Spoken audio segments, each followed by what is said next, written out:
आज के इस वीडियो में हम जानेंगे भारत की खोज किसने और कब की। दुनिया में मौजूद हर देश कभी न कभी खोजे गए, कभी जानबूझकर तो कभी जाने अनजाने में। ऐसे ही एक दिलचस्प कहानी है भारत की खोज की। नमस्कार दोस्तों, एक बार फिर से आप सभी का हमारे YouTube चैनल ज्ञान केंद्र पे स्वागत है।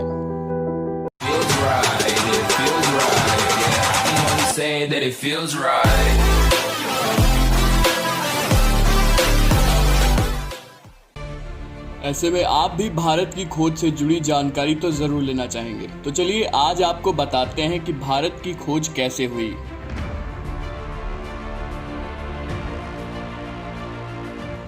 वास्को द गामा वो पहले यूरोपियन थे जिन्होंने यूरोप को पहली बार भारत तक पहुंचाने का समुद्री मार्ग बताया था।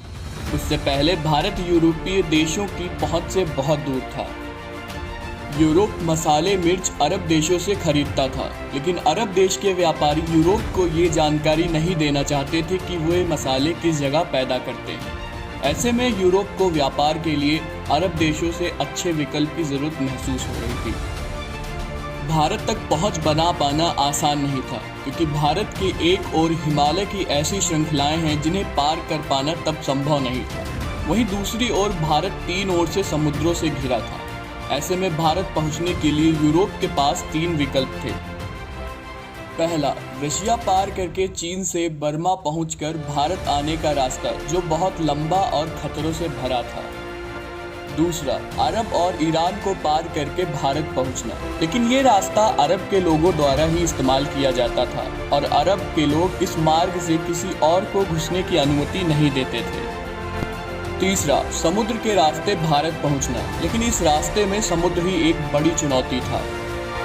ऐसे में कोलंबस द्वारा अमेरिका को भारत समझकर वहां के नागरिकों को रेड इंडियंस कहने के 5 साल बाद पुर्तगाल के नाविक वास्को द गामा भारत का समुद्री मार्ग ढूंढने निकले और समुद्री रास्ते से कालीकट पहुंचकर वास्को द गामा ने भारत पहुंचने के लिए एक नया मार्ग खोज लिया।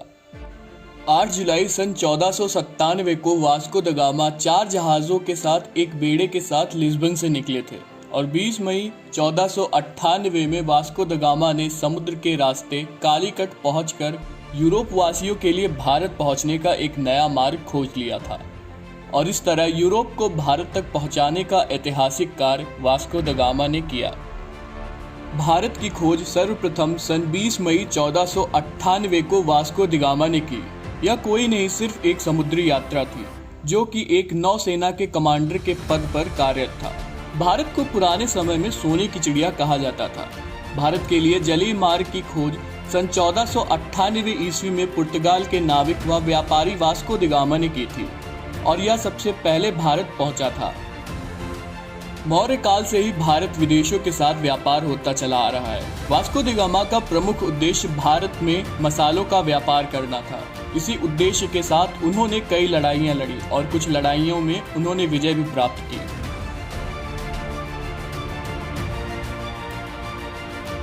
हमें अक्सर इतिहास में पढ़ाया जाता है कि भारत की खोज वास्को ड गामा ने की थी। क्या आप जानते हैं कि वास्को ड गामा कौन था? वास्को ड गामा एक महान खोजकर्ताओं में से हैं, जो कि यूरोप से भारत सीधी यात्रा करने वाले जहाज़ों का एक कमांडर था। यह Cape of Good Hope Africa के दक्षिणी कोने से होते हुए भारत पहुंचा था।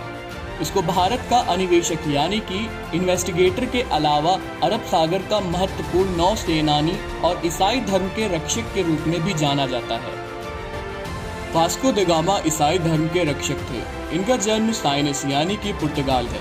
इनकी माता का नाम इजाबेल सोर्डे था, पिता का नाम इस्तवाओ द गामा था और इनकी पत्नी का नाम कैटरीना द आयाते था। वो जहाज द्वारा भारत में 3 बार आए थे। इनको भारत में बहुत सी परेशानियों का सामना करना पड़ा था। कालीकट पहुंचकर वास्को द गामा के स्थानक राजा से मुलाकात हुई।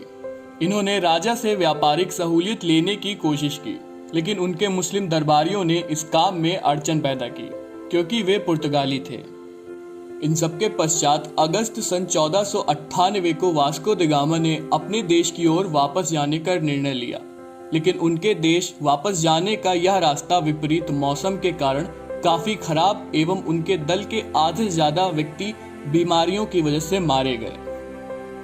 वास्को द गामा को 2 बार भारत जाने वाले समुद्र दल का मुखिया बना दिया गया एवं तीसरी बार भारत पहुंचने के कुछ समय बाद ही वास्को द गामा की मलेरिया की वजह से 23 सितंबर सन 1524 को मृत्यु हो गई।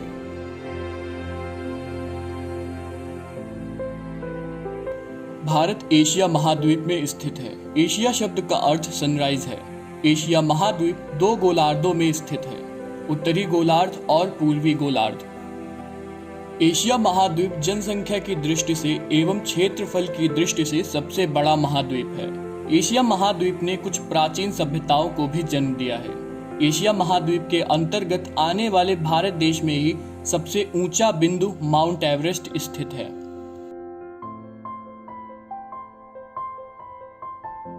वर्तमान समय में भारत की जनसंख्या 135.26 करोड़ है। भारत की मुद्रा रुपया है।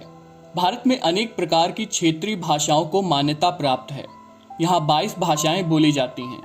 इन भाषाओं का उल्लेख संविधान में निर्मित 8वीं अनुसूची में किया गया है।